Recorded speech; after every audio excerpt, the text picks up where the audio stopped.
Ah, vous pouvez faire mieux que ça. Combien d'entre vous a soif de la parole de Dieu? Gloire à Dieu.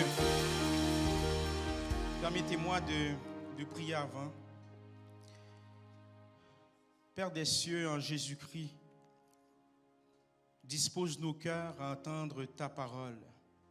Prononce ta parole. Nous t'écoutons au nom de Jésus. Amen. Amen, amen. Encore une fois, je suis très heureux de vous voir ce matin. Et nous allons tout de suite rentrer dans la parole de Dieu. J'espère que vous avez vos Bibles, un cahier de notes avec vous. Donc, ce sera une prédication / étude biblique. Donc, j'ai besoin de toute votre attention dans le nom puissant de Jésus. Dans un premier temps, j'aimerais simplement vous dire ceci. J'ai constaté, vous savez, j'ai constaté que vous êtes un peu comme moi. Vous êtes des gens curieux, des gens qui lisent les nouvelles, des gens qui sont sur les réseaux sociaux, des gens aimant la culture. Bien entendu, qu'est-ce qui est bon dans la culture, on s'entend. Et j'ai remarqué qu'il y a un nouveau phénomène. Il y a un nouveau phénomène social qui prend de l'ampleur aujourd'hui. Il y a un nouveau phénomène social qui prend de l'ampleur dans la culture d'aujourd'hui, surtout par le biais des réseaux sociaux, mais qui, somme toute, existaient déjà depuis la nuit des temps. Et c'est un terme anglophone, et je vais vous le traduire en français. Ce phénomène s'intitule Virtue Signaling, ce qui veut dire la vertu ostentatoire. La vertu ostentatoire. Mais qu'est-ce que c'est? Lorsqu'on dit le mot ostentatoire, eh bien, ça veut dire apparente, hein? Une vertu apparente. Eh bien, la vertu ostentatoire, c'est en fait l'action d'exprimer publiquement des opinions ou des sentiments destinés simplement à démontrer sa bonne moralité. C'est simplement pour démontrer aux autres, pour démontrer à la culture que vous êtes une bonne personne, que vous avez l'exactitude morale par rapport à votre position sur une question particulière, que ce soit sur des questions d'environnement, que ce soit sur des questions de justice sociale, peu importe, ou que ce soit des questions d'ordre personnel. Et la vertu ostentatoire n'est pas uniquement liée à l'individu. Donc, il y a l'individu qui pratique la vertu ostentatoire, mais il y a également des entreprises qui l'exercent et également des organisations. En d'autres mots, si je vous résume la vertu apparente, la vertu ostentatoire, eh bien, c'est une tentative, d'ores et déjà, de montrer aux autres que vous êtes une personne parfaite, une très bonne personne. Par exemple, je vais prendre un exemple. Ça peut être des opinions que vous allez exprimer, mais au fond, ces opinions-là ne viennent pas de vous. Ce sont des opinions de la majorité et le but, c'est simplement exprimer des opinions qui leur seront acceptables, notamment sur les réseaux sociaux. Un exemple d'une personne pratiquant la vertu apparente ou la vertu ostentatoire, c'est lorsque cette personne va proclamer, va écrire sur les réseaux sociaux qu'elle soutient fermement une cause, dans le seul but, encore une fois, pas parce que cette personne-là sent le besoin en dedans d'elle, mais dans le but de démontrer aux autres à quel point que cette personne est attentionnée, à quel point que cette personne est préoccupée par cette question. Simplement pour démontrer aux autres, je suis préoccupé par cette question. À quel point que cette personne veut démontrer son intelligence devant les gens. Et on le voit dans la culture également. Et l'objectif, parce qu'il y a un objectif derrière ça, c'est de bien paraître. Le but, c'est de bien paraître. Et le plus souvent, ce sont des gens qui ont des problèmes liés à l'estime de soi. Certaines fois, c'est une entreprise qui a des problèmes par rapport à sa vision, par rapport à sa mission. Donc, l'entreprise veut bien paraître, va exercer la vertu ostentatoire.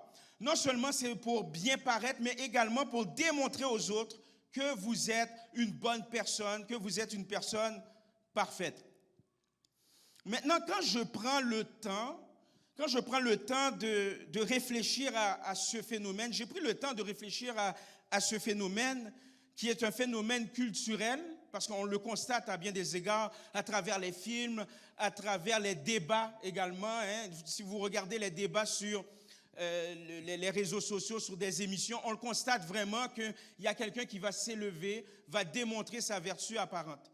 Maintenant, quand je prends le temps de réfléchir sur cette question, au fond, c'est que la culture d'aujourd'hui est en quête de sens. C'est ça la réalité.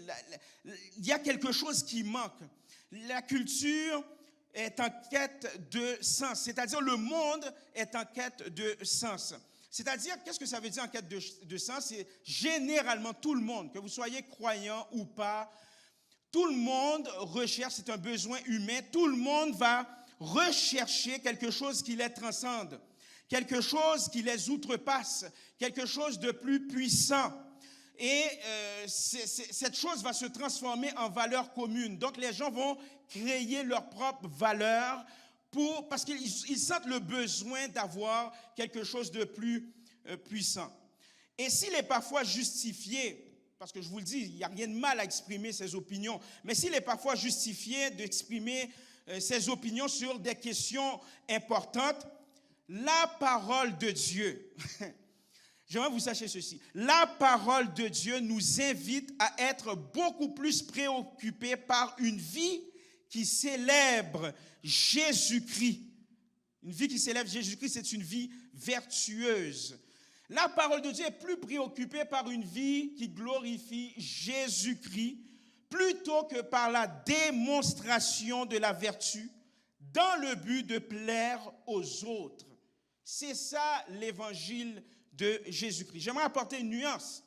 C'est sûr et certain que si tu vis ta vie qui glorifie Jésus-Christ, si tu vis ta vie qui célèbre Jésus-Christ, inévitablement, tu vas démontrer aux autres la vraie vertu.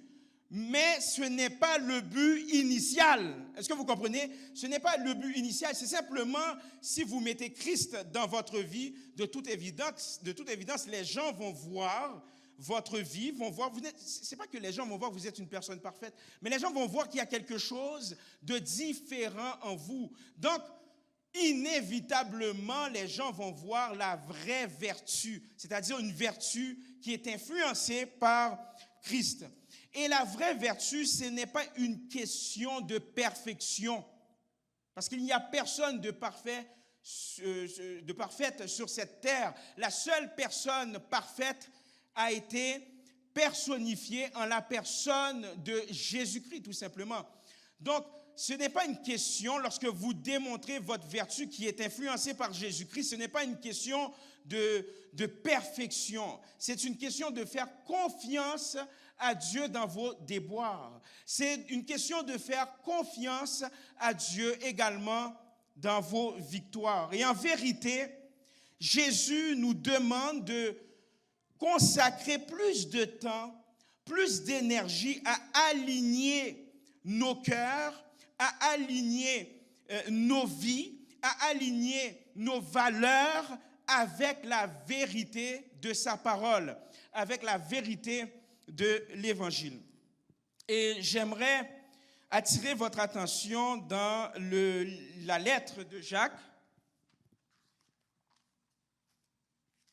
Donc, la lettre de Jacques, chapitre 4, parce que nous sommes rendus dans la lettre de Jacques. Donc, j'aimerais attirer votre attention dans la lettre de Jacques, chapitre 4, les versets 1 à 8. Les versets 1 à 8. Je lis pour vous. D'où viennent les luttes et d'où viennent les querelles parmi vous? N'est-ce pas de vos passions qui combattent dans vos membres? Vous convoitez et vous ne possédez pas. Vous êtes meurtriers et envieux et vous ne pouvez pas obtenir. Vous avez des querelles et des luttes et vous ne possédez pas, parce que vous ne demandez pas. Verset 3. Vous demandez et vous ne recevez pas, parce que vous demandez mal, dans le but de satisfaire vos passions. Adultères que vous êtes, ne savez-vous pas que l'amour du monde est inimitié contre Dieu? Celui donc qui veut être ami du monde se rend ennemi de Dieu. Croyez-vous que l'Écriture parle en vain? C'est avec jalousie que Dieu chérit l'Esprit qu'il a fait habiter en nous. Il nous accorde au contraire une grâce plus excellente. C'est pourquoi l'Écriture dit: Dieu résiste aux orgueilleux, mais il fait grâce aux humbles. Soumettez-vous donc à Dieu et résistez au diable, et il fuira loin de vous. Approchez-vous de Dieu, et il s'approchera de vous. Nettoyez vos mains, pécheurs, purifiez vos cœurs, hommes irrésolus. Parole du Seigneur. J'aimerais simplement expliquer le contexte dans un premier temps, parce qu'il y a lieu d'exprimer ou du moins d'expliquer le contexte, parce que ça peut être mal compris. Dans un premier temps, l'auteur de cette lettre, eh bien, c'est Jacques. Et Jacques, c'est le frère de Jésus-Christ. Jacques, c'est le frère de Jésus-Christ. Plusieurs historiens théologiens vont dire que ce n'est pas Jacques, le frère de Jean, qui a écrit cette lettre, parce que le frère de Jean, Jacques, il est mort, il a été assassiné au début de l'Église primitive, c'est-à-dire lorsque l'Église a commencé. Donc, ce n'est pas Jacques, le frère de Jean. Donc, tous s'entendent, les historiens, les théologiens, eh bien, ils s'entendent que c'est le frère de Jésus qui a écrit cette lettre. Et ce qui est intéressant, c'est que lorsque vous prenez le temps d'examiner la vie de Jacques, vous allez constater que Jacques n'a pas suivi son frère, son grand frère Jésus-Christ pendant son ministère terrestre. Il ne croyait pas à son frère, il ne croyait pas au Seigneur Jésus-Christ. Il en est venu à croire au Seigneur Jésus-Christ après sa résurrection. C'est après sa résurrection que Jacques a cru au Seigneur Jésus-Christ. Et je peux bien le comprendre. Okay? J'ai deux frères dans l'assemblée, dont un qui est dans le ministère, je vois qu'il me regarde bizarre, donc il est dans le ministère multimédia. Hein? Bon, si mon frère Kenz me dit qu'il est le Messie, vous comprenez que je vais être mal à l'aise. Je vais lui dire, calme-toi, là. Peut-être tu as fumé trop et tu n'es pas supposé de fumer de la drogue parce que tu es chrétien.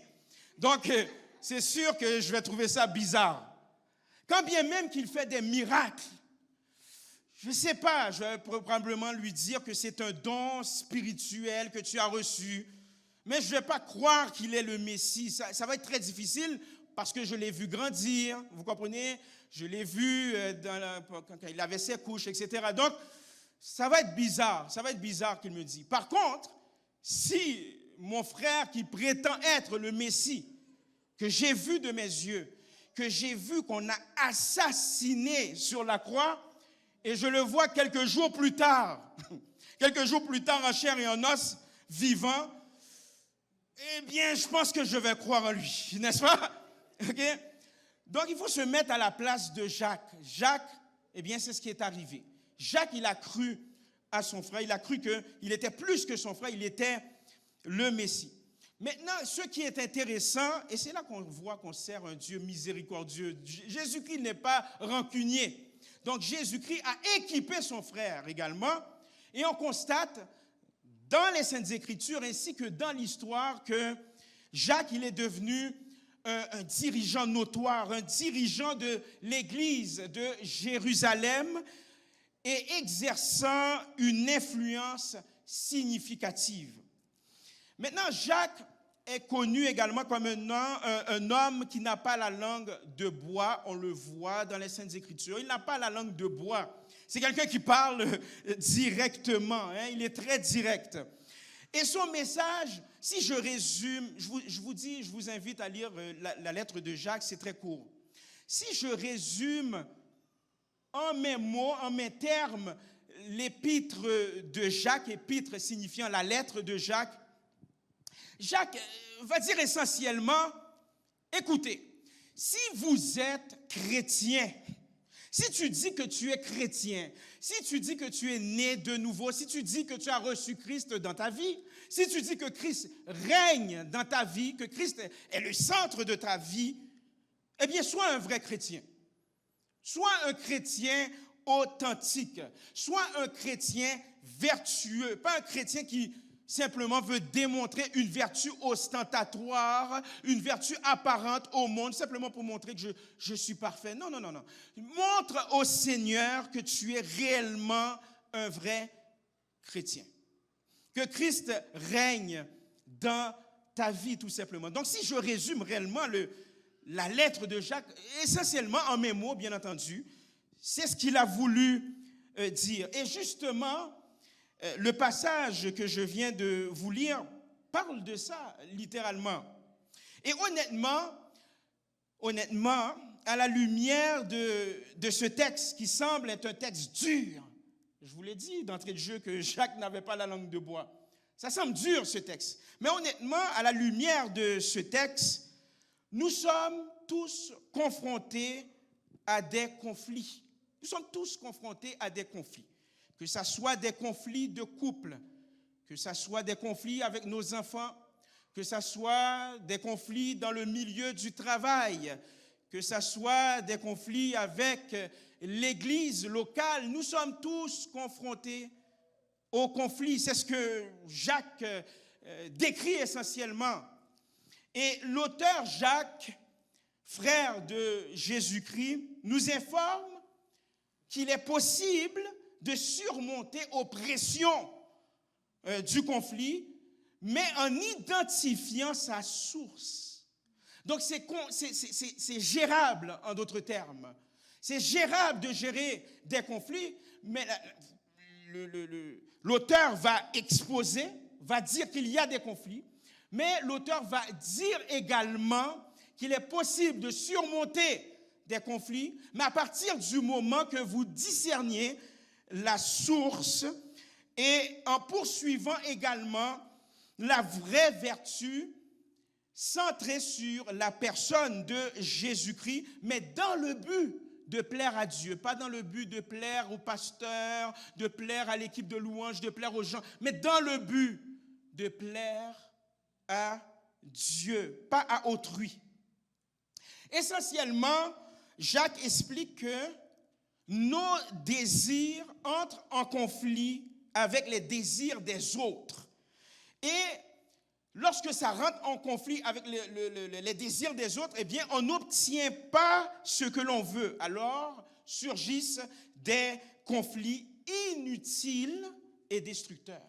Parce que j'ai des désirs, eux ont des désirs, on rentre en conflit, nos désirs rentrent en conflit, eh bien, de là étant, surgissent des conflits et on n'obtient pas ce que l'on veut. Remarquons également que c'est en quelque sorte un peu normal, je dis bien un peu normal, parce que la nature humaine a des désirs, je parle bien de la nature humaine, on va se dire les vraies affaires, ok?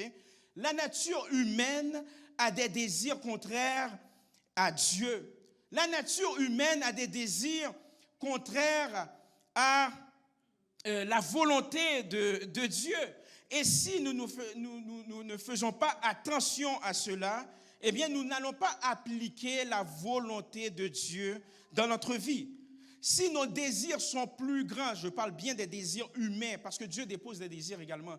Je ne fais pas mention des désirs que Dieu dépose dans votre cœur, parce que ce n'est pas en inéquation avec les désirs de Dieu.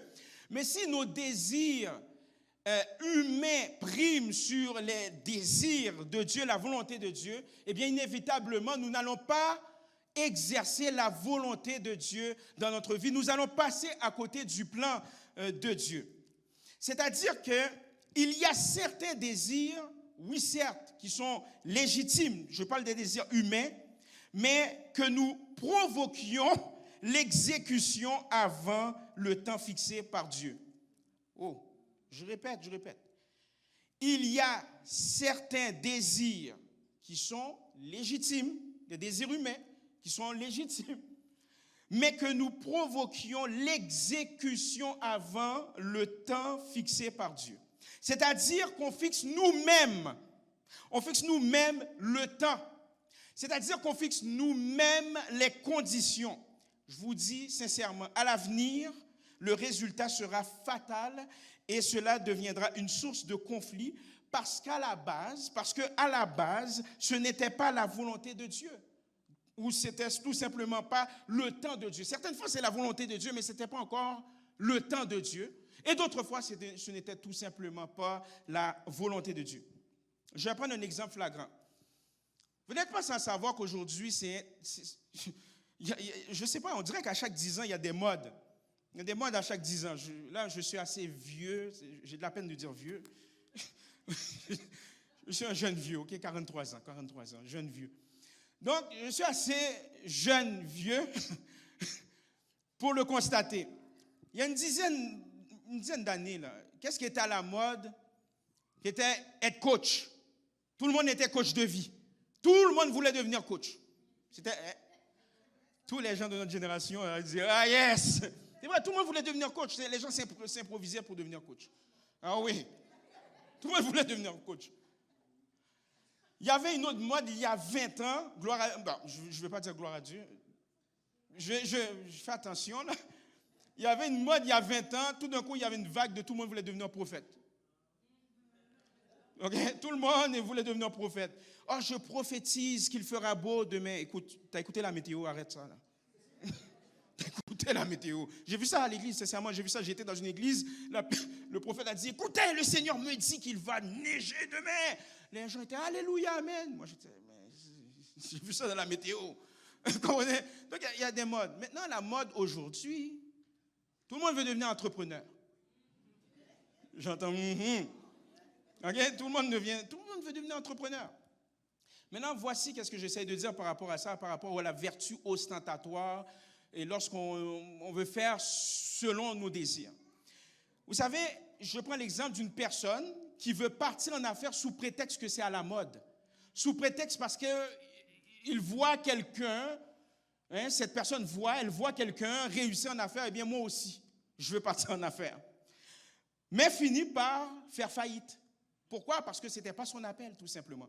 Ce n'était pas son mandat, ou peut-être c'était la volonté de Dieu, mais ce n'était pas le temps. Un autre exemple fréquent, et je suis assez vieux pour le voir, je le vois, vous le dis, je vois ça à chaque année. D'autres, et ça je vous le dis, attachez votre truc, d'autres fréquentent une personne qui n'était pas prête à s'engager. J'entends juste un « Si tu es dans le chat, tu peux écrire « avec H majuscule, sans faute d'orthographe. Je fais comme Pasteur Osner. Écoutez le live, vous allez comprendre le live précédent. Donc, il y a des gens qui fréquentent quelqu'un qui n'est pas, la personne n'est pas prête à s'engager. La personne sait pertinemment qu'elle n'est pas prête. Donc, va tout faire pour en arriver là, va ignorer volontairement les signes, et plus tard, finit par divorcer, et cette même personne va dire c'est le diable. C'est l'ennemi. Non, ce n'est pas l'ennemi, c'est tes désirs. Okay? Ce n'était pas l'ennemi, c'était tes désirs qui a primé sur la volonté de Dieu. Donc, il y a plein d'exemples comme ça. Et le problème, en fait, eh bien, d'où viennent ces choses-là qui nous arrivent? Ce sont nos désirs humains qui assombrissent notre vision. Ce sont nos désirs humains qui assombrissent notre vision, nous obligeant à agir contrairement à l'Esprit de Dieu. Et pourtant, à la fin de la journée, nous ne sommes pas, ou du moins nous ne sommes jamais satisfaits.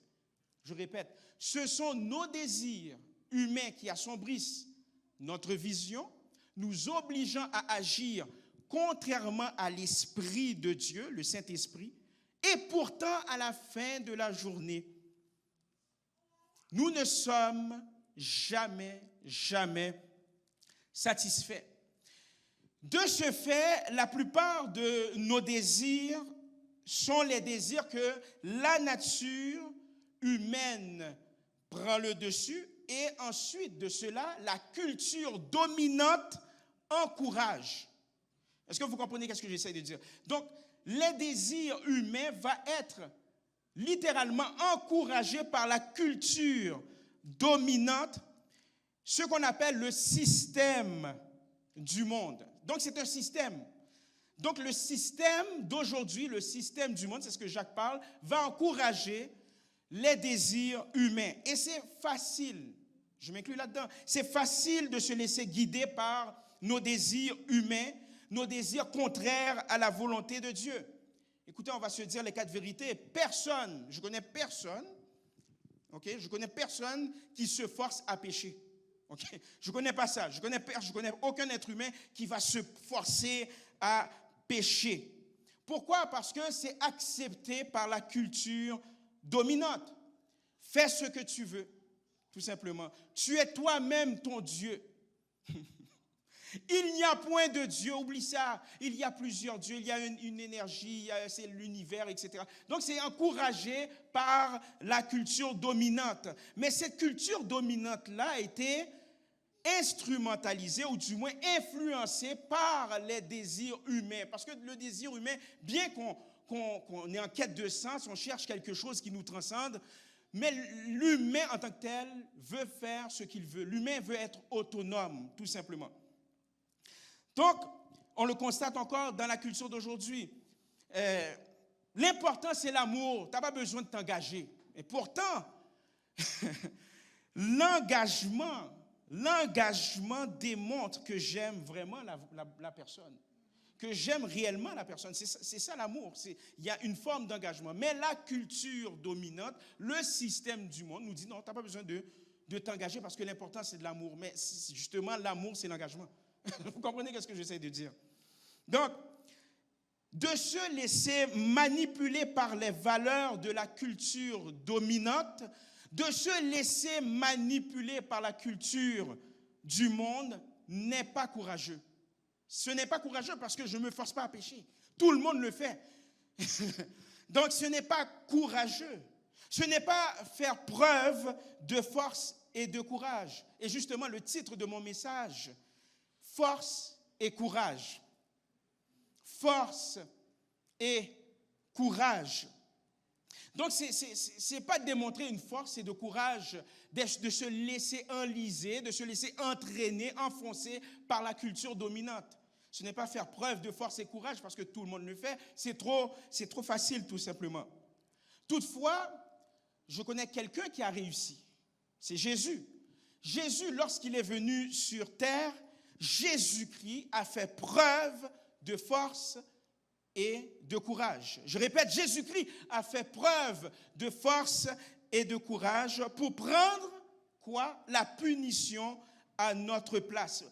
Parce que le péché a corrompu le monde. Péché signifiant rater la cible, rater les standards de Dieu. C'est ce que ça veut dire péché. Péché ne veut pas dire erreur, comme la culture dominante le dit. Péché signifiant que Dieu a des standards, mais à cause de nos ancêtres ont voulu désobéir à Dieu, ont voulu faire ce qu'il a envie de faire, eh bien, il a raté les standards de Dieu.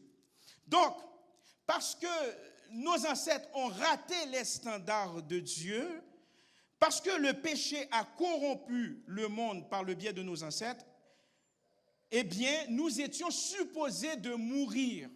Nous étions supposés de payer. Nous étions supposés d'être séparés de Dieu. Et ça a amené justement la séparation avec Dieu. Maintenant, je reviens sur Jésus.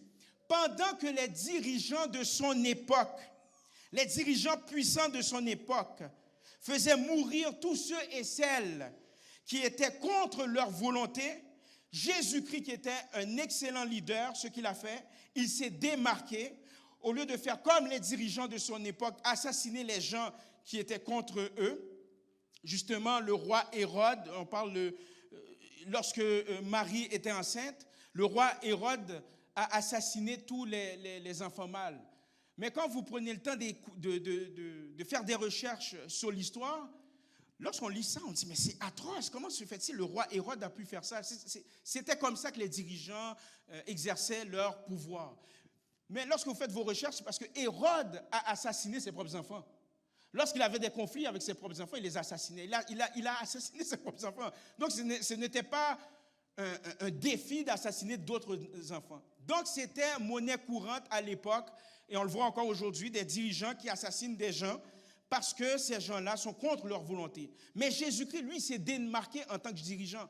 Jésus-Christ a dit, au lieu de détruire l'humanité, parce qu'il aurait le droit de le faire, mais moi-même, je vais mourir à leur place.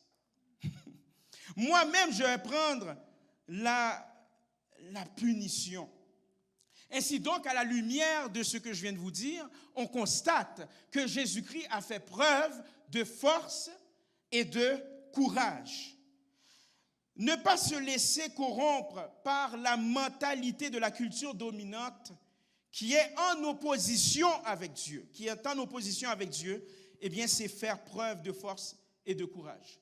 Lorsque je ne me laisse pas dominer par la culture dominante qui est en opposition avec Dieu, voilà pourquoi j'apporte une nuance.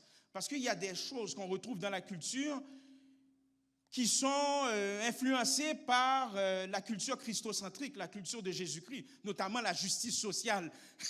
Mais il n'y a rien de mal à ça. Moi, je parle plutôt de tout ce qui est contraire à Dieu. Eh bien, si je ne me laisse pas dominer par cela, eh bien, je fais preuve de force et de courage. Faire preuve de force et de courage dans une culture prônant ce qui est contraire à Dieu, j'en conviens, est difficile. Ce n'est pas facile, je vous le dis, c'est très, très difficile.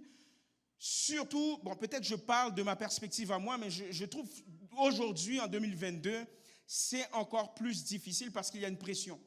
Il y a vraiment une pression, c'est très, très, très difficile de faire preuve de force et de courage. Maintenant, comment y faire face? Mais à la lumière de la lettre de Jacques et de l'ensemble des Saintes Écritures, sincèrement, c'est l'amour. C'est l'amour que tu as pour Dieu. C'est l'amour que tu as pour Jésus-Christ. C'est cet amour-là qui va t'aider à ne pas te laisser influencer par le système mondain.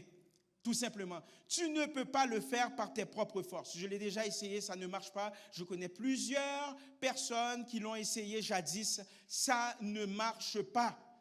Ça ne marche pas. Mais c'est l'amour que tu as pour Jésus-Christ. Ne serait-ce qu'un petit amour comme ça. Ça dépend où tu es rendu dans ta relation avec Dieu. C'est l'amour de Jésus-Christ. Par ailleurs, qu'est-ce qui a fait en sorte que Jésus-Christ était prêt à mourir à notre place? Eh bien, c'est l'amour, tout simplement. L'amour a été personnifié en Jésus-Christ. C'est Jésus-Christ, tout simplement. C'est l'amour qui l'a aidé. C'est par amour c'est l'amour qui l'a entraîné, qui a fait en sorte qu'il a fait preuve de courage en mourant à notre place. Donc, il en va de même. Tu ne peux pas le faire par tes propres forces. C'est l'amour, c'est-à-dire l'Esprit de Dieu qui habite en toi.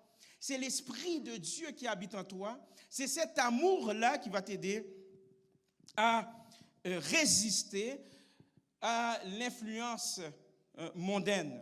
Son esprit te donnera également la volonté. Dites volonté.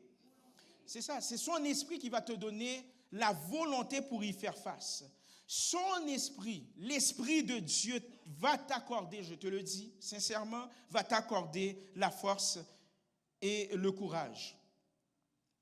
Sincèrement, lorsqu'on entend ça, on se dit, ok, pasteur, c'est bien beau, mais je sens que dans ma démarche spirituelle, par mes actions, je sens que je n'aime pas assez le Seigneur. Mais justement, Jacques, l'auteur, nous invite, demande à Dieu, tout simplement. Il fut un temps, j'étais dans cette position-là, je trouvais que je n'aimais pas assez le Seigneur. Je me laissais entraîner par le péché. C'est le péché qui dominait sur moi. écoutez-moi bien, on pêche à chaque jour, mais je parle une vie de péché. C'est-à-dire une vie qui ne valorise pas les valeurs chrétiennes. Donc, j'étais entraîné par une vie de péché, mais j'ai demandé tout simplement. Vous savez, l'ennemi de notre âme, qu'est-ce qu'il fait? L'ennemi de notre âme va vous dire, non, ne demande pas à Dieu, tu es hypocrite, ne demande pas à Dieu, il ne va pas t'écouter. Foutaise, ce n'est pas vrai. Sinon, Jésus-Christ est mort pour rien. Que vous comprenez? Justement, Jésus-Christ est mort pour cela. Venez devant Dieu, demandez-lui, Seigneur, augmente l'amour que j'ai pour toi. Parce que chaque personne a un processus dans sa foi. Chaque personne a son parcours. Mon parcours n'est pas nécessairement le même parcours que ma femme. Ma femme, elle s'est convertie plus jeune. J'aurais voulu me convertir plus jeune, mais ce n'est pas arrivé. Donc, ce n'est pas le même parcours. Le parcours de Ken, ce n'est pas le même parcours que Jim Kelly. Donc, chaque personne a son propre parcours et il ne faut pas être gêné par cela. Il faut simplement être honnête. De la même manière que Jacques, le frère de Jésus-Christ, il a été honnête dans son exposé, mais il faut simplement faire preuve d'honnêteté envers Dieu. Et faire preuve d'honnêteté envers Dieu, c'est faire preuve de force et de courage. C'est Dieu qui va vous donner ce courage de vivre une vie qui honore Dieu, tout simplement. Jésus-Christ nous invite à vivre une vie qui honore Dieu. Demande à Dieu de t'accorder, de manifester de l'amour pour lui, tout simplement. Demande-lui. Demande à Dieu si c'est dur, si tu vis dans une situation, si tu es tenté à faire de la fraude, parce que c'est une mode maintenant dans la jeunesse, la fraude. Si tu es tenté, pourquoi? Parce que la fraude répond à un besoin, c'est-à-dire je n'ai pas assez de besoin. Ce n'est pas parce que je suis nécessairement fraudeur, je le suis devenu, c'est parce que j'ai peur de manquer, ce qui fait en sorte que je vais exercer de la fraude. Demande à Dieu tout simplement de pourvoir à tes besoins. Demande à Dieu de te donner aussi l'intelligence de bien gérer tes finances. Demande à Dieu de voir quelqu'un qui est chevronné en matière financière, de t'aider. C'est simplement ça. Demande à Dieu tout simplement. Dis à Dieu, Seigneur, augmente l'amour que j'ai pour toi. J'aimerais passer à un autre niveau avec toi. J'aimerais regarder en avant.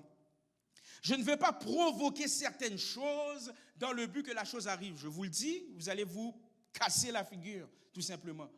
Demandez à Dieu, tout simplement, de manifester cet amour-là. Et vous savez quoi? Lorsque vous prenez le temps de demander à Dieu, vous faites preuve de force et de courage. Maintenant, s'il y en a parmi vous qui n'a pas fait la paix avec Dieu, qui, au fond, vous entendez la parole de Dieu et vous trouvez que ça vous fait du bien, mais en réalité, vous ne vivez pas une vie qui honore Dieu. En réalité, ce n'est pas Christ qui règne dans votre vie. Je vous invite ce matin, il n'est jamais trop tard. Je vous invite aujourd'hui à donner votre vie au Seigneur Jésus-Christ. Je vous le dis, lorsque j'ai donné ma vie au Seigneur Jésus-Christ, c'est la plus belle décision que j'ai faite. Est-ce que ma vie était plus facile? Non. Par contre, lorsque je vis des difficultés, j'ai quelqu'un qui m'aide à traverser à travers ces difficultés-là. Donc, s'il y en a parmi vous, en réalité, Jésus-Christ ne règne pas dans votre vie. J'aimerais simplement prier pour vous.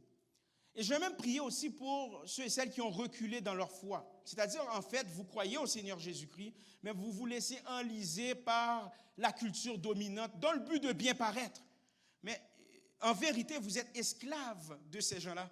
Vous êtes esclave de la culture, parce que la culture dit ça, ben moi je vais le faire. La culture me dit, la culture dominante qui est en opposition avec Dieu me dit, tourne à gauche, je tourne à gauche. Elle me dit, tourne à droite, je tourne à droite. Mais en réalité, vous êtes esclave. Demandez à Dieu la liberté. Parce qu'en Christ, c'est la vraie liberté. En Christ, c'est la vraie liberté. Je répète, en Christ, c'est la vraie liberté. Donc, j'aimerais simplement, en guise de respect, je vais terminer avec une prière, tout simplement. Nous allons courber nos fronts, fermer les yeux. J'aimerais prier. Je sais qu'il y a des gens dans la salle qui, au fond, Christ ne règne pas dans votre vie. Christ ne règne pas. Je vous dis, je vous invite, dans le nom de Jésus, essaye tout simplement, c'est un défi, essaye tout simplement demande à Christ de régner dans ta vie. Et pour d'autres, demande à Christ de renouveler son amour. Parce que les désirs contraires à Dieu a pris de l'ampleur, plus d'importance que Jésus-Christ. J'aimerais simplement faire une courte prière dans le nom de Jésus. Seigneur Jésus, je confesse mes péchés.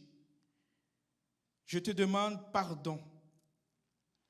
S'il te plaît, entre dans mon cœur en tant que mon Seigneur, en tant que mon Sauveur. Rentre dans mon cœur. Pas uniquement dans ma tête, mais dans mon cœur.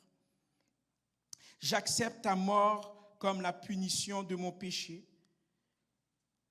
Et en acceptant ta mort comme une punition de mes péchés, eh bien, je reconnais pareillement que ta compassion, que ton amour, que ta grâce sont des cadeaux que tu m'offres à cause de ton grand amour que tu as pour moi et l'humanité.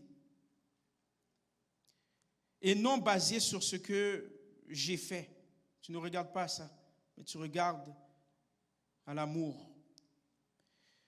Par la foi, je te reçois dans mon cœur comme fils de Dieu. Par la foi, je te reçois dans mon cœur comme sauveur. Par la foi, je te reçois dans mon cœur comme Seigneur de ma vie. Prends contrôle de ma vie. Prends contrôle, Seigneur, de ma vie. Aide-moi à marcher quotidiennement, jour après jour, sur tes traces par la puissance de ton esprit. Merci, Seigneur, de m'avoir sauvé. Et je te prie sincèrement, dans le nom puissant de Jésus, et accorde-moi la force de ne pas me laisser entraîné par une culture dominante en opposition avec tes valeurs, mais que tes valeurs priment dans mon cœur. Amen.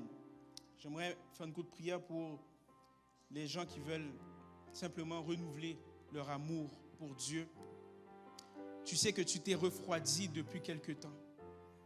Tu t'es laissé entraîner par la culture dominante, ou bien, justement, la culture dominante enseigne que si tu as des difficultés, règle ça par toi-même. Mais en réglant ces difficultés par toi-même, au contraire, ça t'a écrasé, ça t'a épuisé émotionnellement. Et le Seigneur te demande de retourner à la maison. Je prie pour toi. Père des cieux, céleste en Jésus-Christ, en réalité, Seigneur, je t'aime.